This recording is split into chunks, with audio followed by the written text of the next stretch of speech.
I'd just say, for everybody here and for our friends in the press, I think this is what you see behind me is what the warrior ethos looks like. It's what reestablishing it looks like. It doesn't happen in the halls of the Pentagon. It doesn't happen in the halls of Congress. It happens in training centers like this, with Americans like this who do really difficult things in really tough places, not for the timid or the entitled. And I can tell you, these young Americans are neither timid nor entitled, and they're willing to do things on behalf of the American people that no other class of Americans is able to or willing to. That's why they're the real 1%. That's who we're out here to serve. And that's what we're doing here with the ACCC as well, out here with Panamax, is expanding peace through strength in our hemisphere, right here in the jungles, with our partners, in a way that Southcom just wasn't doing 18 months ago. There was a whole different set of priorities, not focused on the Western Hemisphere, not focused on securing the homeland, not focused on making sure we go after drug traffickers and designated terrorist organizations. Under President Trump, we know exactly what that mission looks like. We're empowering commanders like General Donovan to do it. In Southcom, we're working with partners like Panama, like Ecuador, like Colombia today, that became the 19th member of the ACCC. They're going to send students here soon to swim across this very same river, be a part of this very same training, because it turns out in the hemisphere, they face the very same security challenges. The same threat of drugs, the same threat of criminal cartels that threaten their citizens, the same ones that threaten our citizens. So while, the United States military secures the southwest border with our law enforcement partners, and you combine that with training like this and capabilities in Ecuador and Colombia and Panama and all across Central and South America, that's real pressure. That's going after the enemies of our country, designated terrorist organizations, unabashedly. That's why today we launched the motto of the ACCC, which is we do bad things to bad people. Because for too long, bad people did bad things to good people inside the United States of America and across Central and South America. And we're going to empower great Americans and great partners to do really good stuff and be very capable about bringing violence against drug cartels and designated terrorist organizations, because we're dead serious about securing the homeland. We're dead serious about the Trump corollary to the Monroe Doctrine, which is not just talk, it's not just a policy extension of Teddy Roosevelt. It is a recognition that DTOs, foreign terrorist organizations, will not control our hemisphere with our partners, and we will not allow foreign malign influence to take over, say, key terrain like the Panama Canal. And that brings us to Panamax, the exercise that culminates tomorrow that we're going to get a chance to look at, working with thousands of our partners here in Panama to secure key terrain. It hasn't happened for 14 years. It was a tabletop exercise, which I have no issue with tabletop exercises or command post exercises, but you can't replicate this. You can't replicate these capabilities and what you learn from actually being out in the environment. So I want to thank our partners who are shoulder to shoulder with us. I want to thank Southcom for charging at the sound of the guns, to President Trump for setting a clear mission that we're going to make this hemisphere fight a real thing, and it is night and day, a year and a half, night. Go talk to anybody that looked at Southcom. I wasn't joking when I talked about what the priorities were. It was gender issues and climate change and diversity. It was like USAID with some guns. This is a different Southcom. This is a different mission. We are focused on military capabilities against real threats who need to be deterred and defeated, and we're going to give them everything they need to do it on behalf of the American people. So I'm grateful that the press came along with us and deep into the jungle here. I bet you've never done an interview quite out here. If you have questions related to this, I'd be happy to answer them, but I'd rather not talk politics out here. Yes. This level of readiness firsthand, and with countries like Colombia joining the U.S. in conducting joint operations, what type of results would you like to see in the short term, sir? Operational capability, like you saw with the strikes on the drug boats of DTOs, same effect on land. And so we're working with Ecuador, we're working with Colombia, we're working with partners to bring the fight to the DTOs on land. Anywhere you traffic drugs, or you threaten the American people or our partners, you are a target just like ISIS or Al-Qaeda. We spent 25 years refining the kill chain on how to diagnose and target networks halfway around the world. how about we take those skill sets with the best Americans and apply it here? And that's why I meant what I said about putting cartels on notice. From all the way down here in the cocaine trafficking to fentanyl in the plazas of Mexico. This is a networked fight that we're empowering Southcom and Northcom together in the Western Hemisphere to execute ruthlessly. Not catch and release, not let's put them through a court process where we know they'll be released.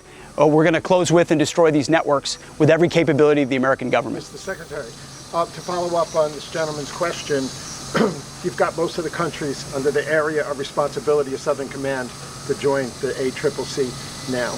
How important was securing Colombia, and is it perhaps the most important link in the chain? Well, I said it to the Colombian Minister of Defense today, who's been a long partner of the United States, frankly, and so with the election of President El Tigre, he's back in the mix, and rightfully so. I said the ACCC had formed, but in some ways it missed part of its core. And with Colombia coming online, and then the changes in Venezuela, which were brought to you by the capabilities of the United States military at Fort Tayuna, we've changed. And by the way, I'd emphasize, America is no better friend and no worse enemy. You don't want to mess with us when we have military capabilities, but when trouble happens, like in Colombia or Venezuela, we're the first ones to show up. We're going to bring those beautiful Chinooks and C-17s chock full of experts and supplies, and that's what we've done in Colombia, and that's what we've done in Venezuela. But Colombia's going to be an incredible partner. They offered to be a headquarters or a hub for the ACCC as a brand new 19th member. They've got, hundreds of thousands of capable members of their military, decades of training with the United States, but they've never seen the kind of partner like President Trump and this War Department. And so we're excited to be able to. We went quickly into details because that mill-to-mill relationship has been long-standing. And that's why they're coming to this jungle course soon as well. Yes, and then we'll go here.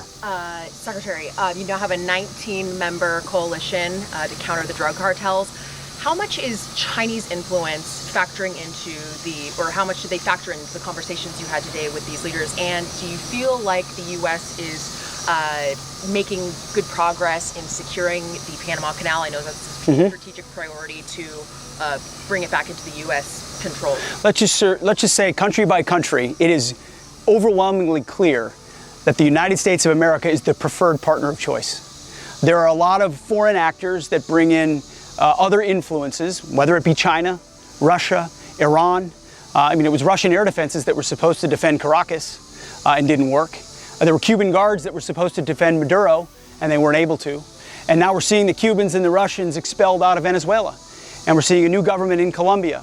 And we're seeing new port contracts on both sides of the Panama Canal.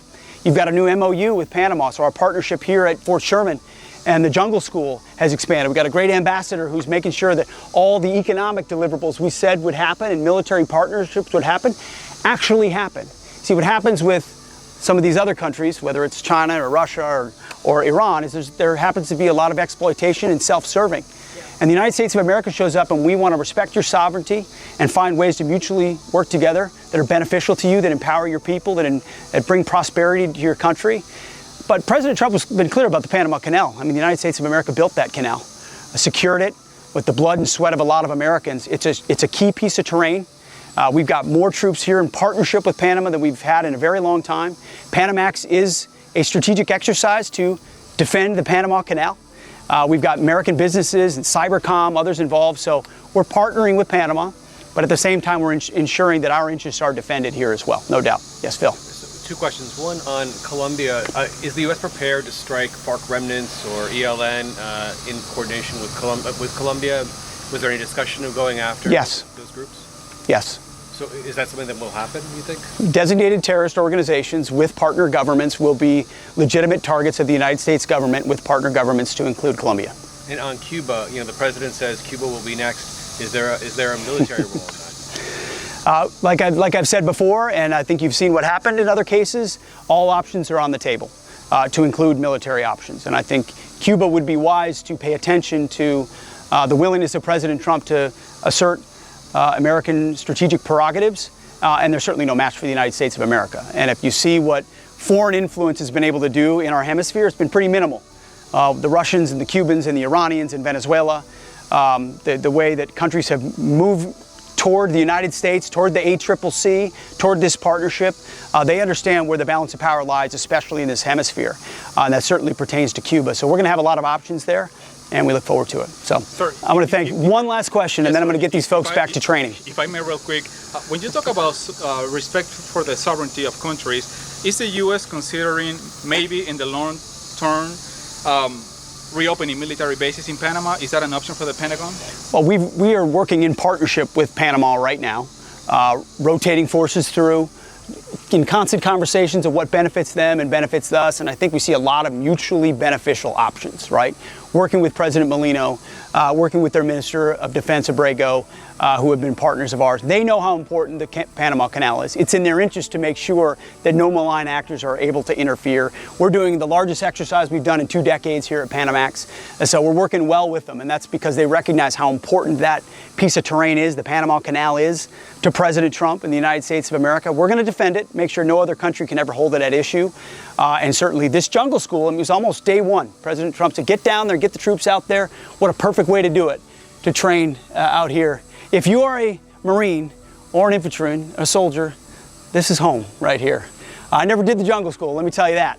I know it's next level, but when I see these guys, like they got a look on their face like this is what we signed up to do. And I'm glad you're out here, because it's a demonstration. Thanks for coming out here.